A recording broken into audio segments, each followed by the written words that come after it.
So today in the Family Constellation, I'm going to start off by talking about two main topics. The first topic is about field phenomena, and the second topic is about family constellation and family systems work. So we'll start off with the concept of the field.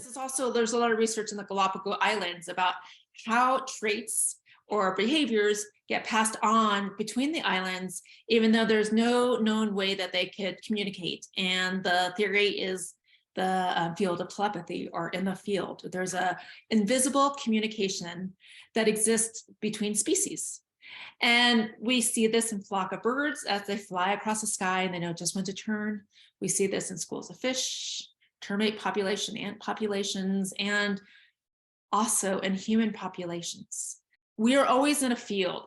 The strongest field you'll ever be in is the field of your family, and particularly your nuclear family, like mom, dad, or whoever raised you and your children. But also the wider field, which is our ancestors and our great-grandparents and our second uncles and all of that. So this is all of our field. You are in a field with your neighborhood. If you're in a school, you're in that field. If you're in a town, you're in that field. If you're in a job, you're in that field. So you're influenced telepathically or in the subconscious by the behavior, beliefs, biases. They're all influencing you in the subconscious field. So in a few moments, we'll be forming a family constellation.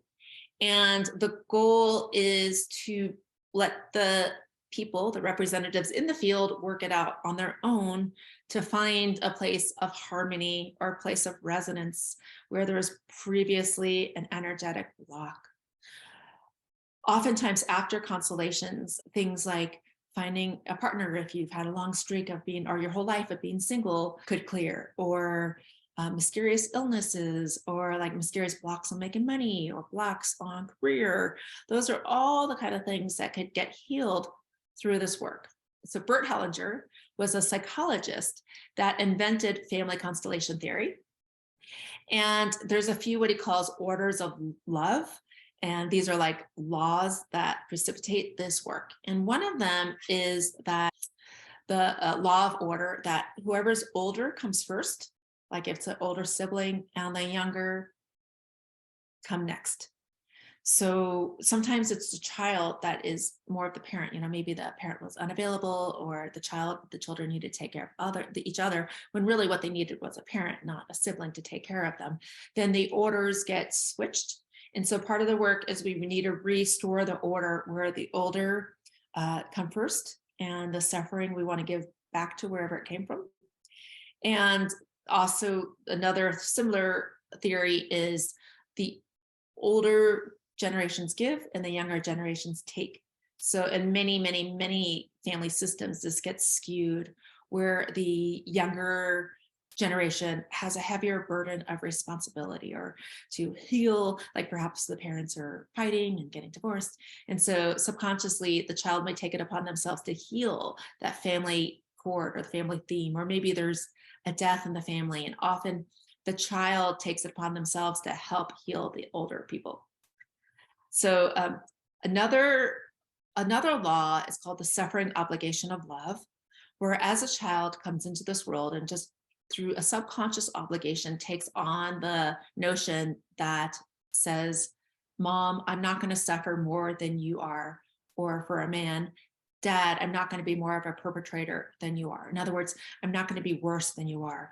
I won't live a better life than you are, than you will. And so sometimes, it's sort of like, if two women are together in the bathroom talking, and one woman's like, oh, I just broke up with so-and-so, the other woman doesn't want to be like, oh, I'm just dating so-and-so.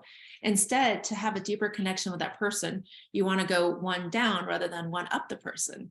So you say like, I know, I just broke up with my lover too, or something that is equal that person's suffering. So then you have more of a sense of belonging. So the next law is called the right to belong. So no one may be forgotten, denied, or cast out for any reason. This could be due to abortion, or if the person dies, they are moved out, or homosexuality, or German fate, or an ex-husband, or an abortion, whatever it is. Every person in the system needs to find their place, and they need to belong. And if it's not healed, then somebody else in the lineage line will feel it. and they may face health issues or any number one of the issues we discussed. Everyone has a place, yet sometimes that place gets lost. And so the healing comes from saying to another, now I see you. I take you as myself.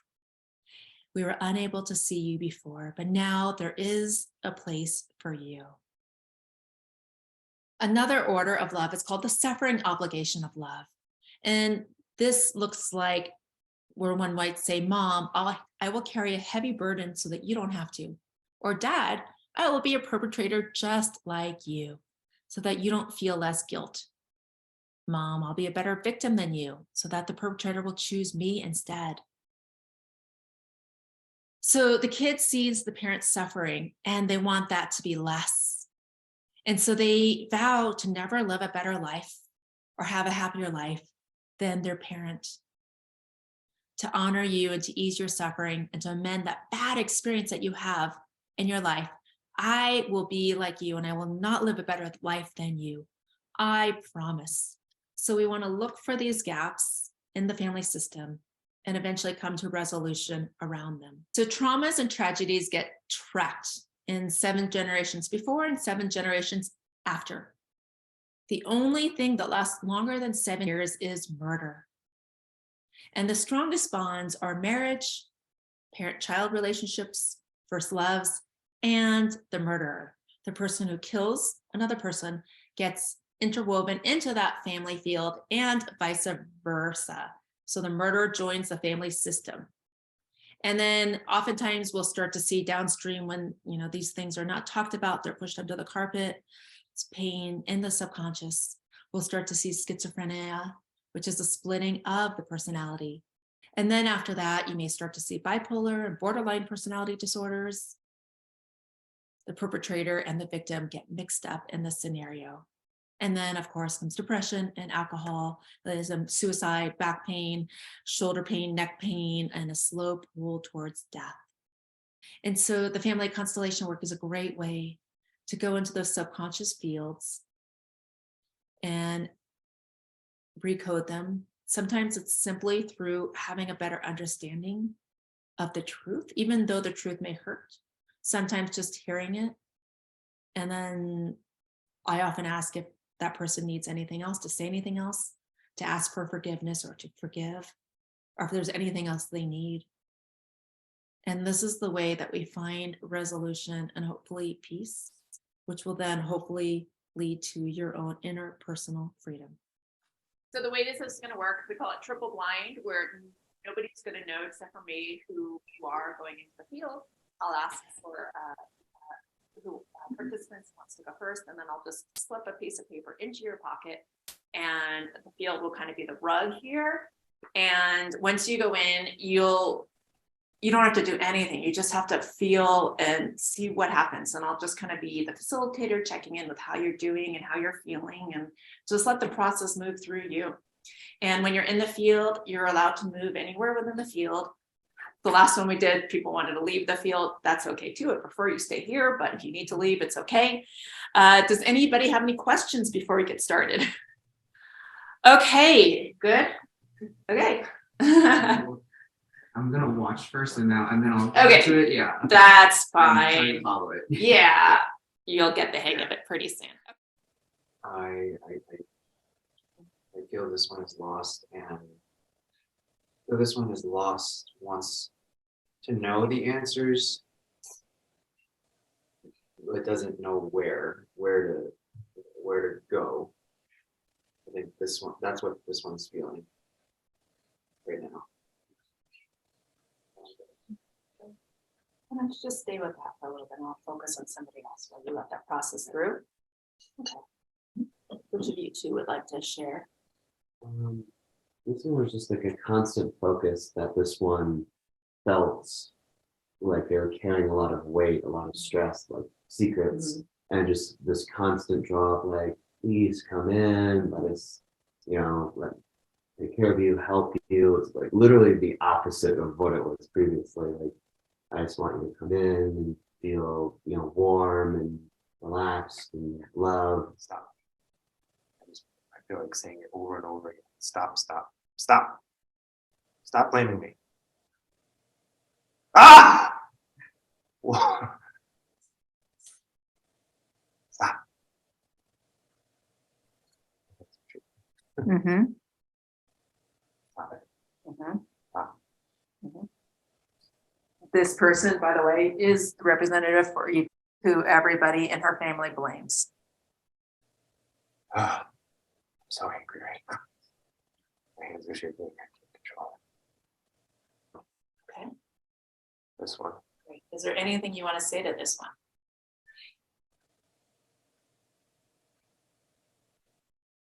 What the fuck's wrong with you? Seriously, what the fuck's wrong with you?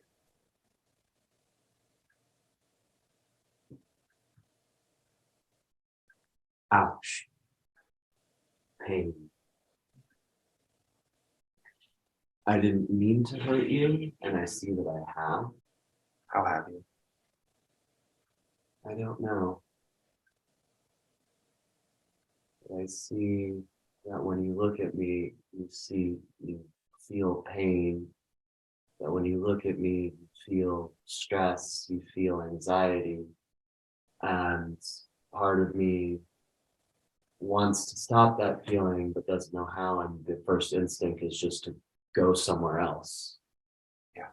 Which is weird because it's literally the opposite of what I was feeling towards this one. It's very like inviting and coming in.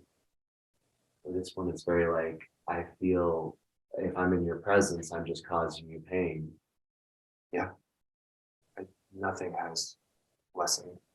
It seems like the more you talk, the more my hands shake, and the more anxious, and the more angry I get. And at that point, it feels like the best thing for me to do is just to leave.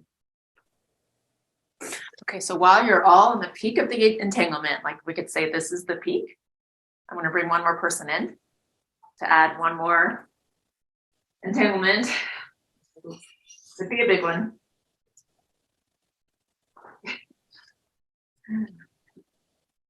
Okay, come into the field. Okay, and I want you to take in this new identity. Now, I want you to open your eyes and I want you to look at the field and decide where you want to go in the field. And your nervousness is picking up, did you say? And it's like, I feel all alone. Mhm. I feel so alone Mhm. with all these people.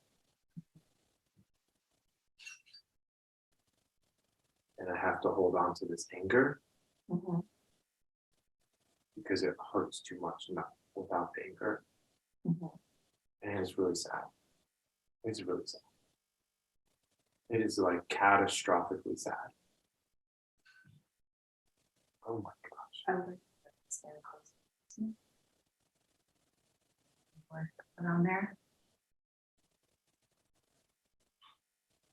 Do you feel, is that as close as you feel comfortable going to that one? What's stopping you from wanting to go closer to this one?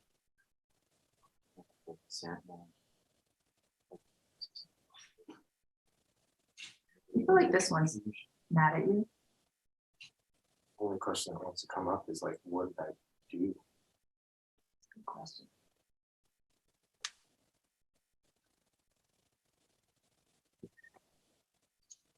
What would you say?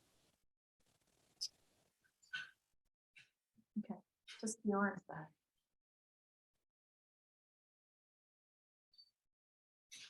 Is there anything you maybe need from this one? Or maybe anything you want to say to this one? I felt like something loosened up or lightened just by being able to communicate all that I just communicated. Mhm. And I think I just really wanted to be heard and understood. Like, really heard and really understood. But this Mhm. one felt like a feeling of hope when this one walked in, or like reassurance. Yeah. Along those veins.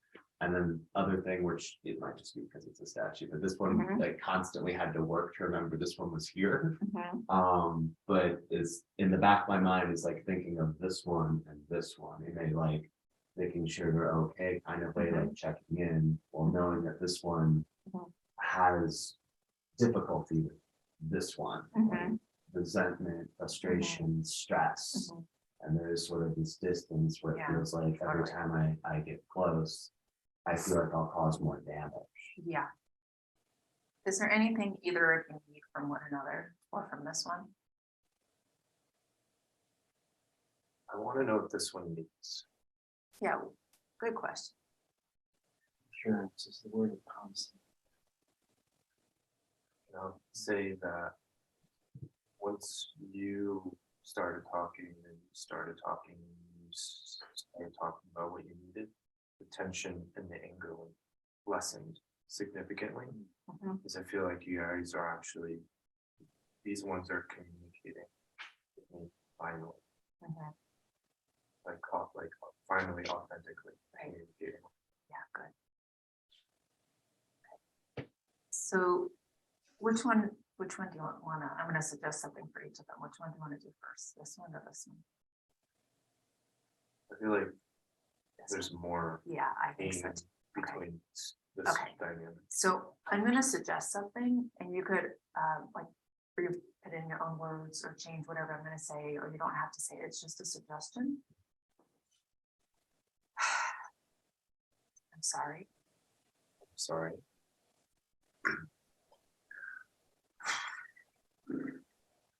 And it's hard for me to say I'm sorry Because I don't know what I.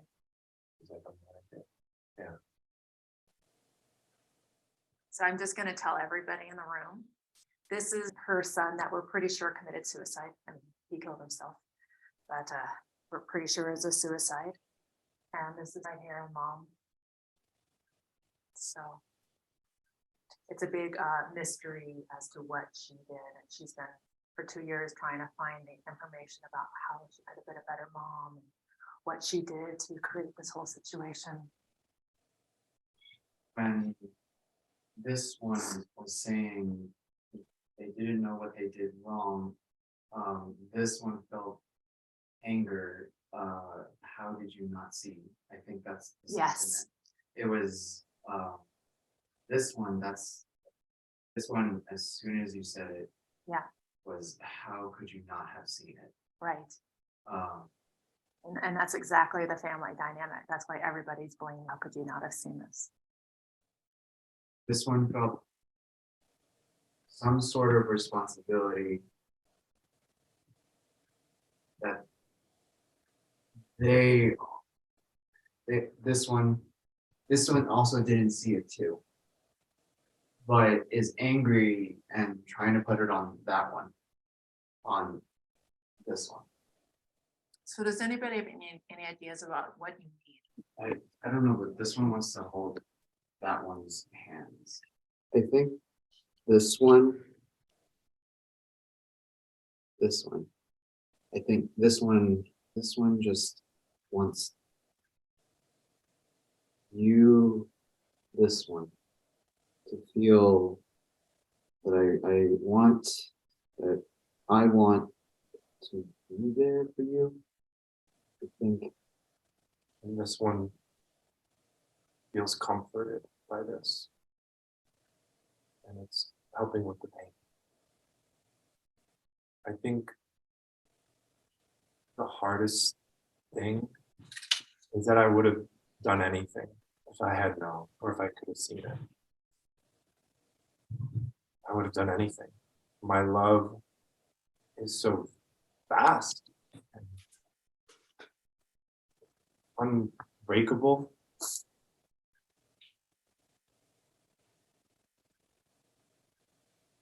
And I wish I could have done more,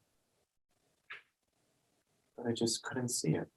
There's a lot of pain right here, right in the pit of my chest.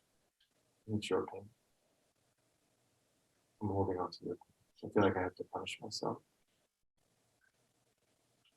for failing. This one wants some sort of acceptance that some sort of acceptance that doesn't want you to worry because I don't see you any less. I don't see you any less than you are. I don't see you any less than you are. So look at this one here. Was there anything you want to say this way? Or this way? And vice versa? Is there anything you want to say to your mom and great grandfather about just anything? But I want to do this. Yeah. I wish you could only know how much I love you. And if I could trade places, I would. And I'm so sorry. You don't even understand how sorry. And you don't understand the pain that I feel every day with you gone.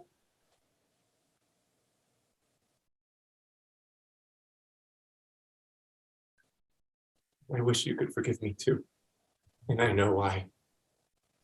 You might not be able to. But I hope maybe one day. This one just wanted to immediately like hug that Do it. one. Do it. Yeah. If this one is okay with that. And cry basically.